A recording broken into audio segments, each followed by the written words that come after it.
Today we're going to try a quick method to resolve printer offline issues on your Brother MFCL2740DW. Generic drivers can be a common cause of wireless issues with your Brother printer. In this video, we'll verify your driver configuration to ensure a generic driver did not get installed. To check your driver configuration, open Control Panel and right-click on the Brother printer icon. Select Printer Properties.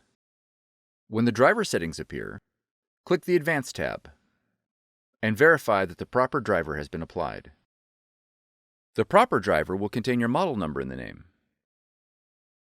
If your Brother machine is configured with a different driver, select the Brother driver from the drop-down menu and click Apply. If the Brother driver for your model is not listed, you'll need to reinstall the Brother software, which you can download from brother-usa.com. For more tutorials, FAQs, and videos, visit us at www.brother-usa.com. If you found this video helpful, be sure to subscribe. Thank you for choosing Brother.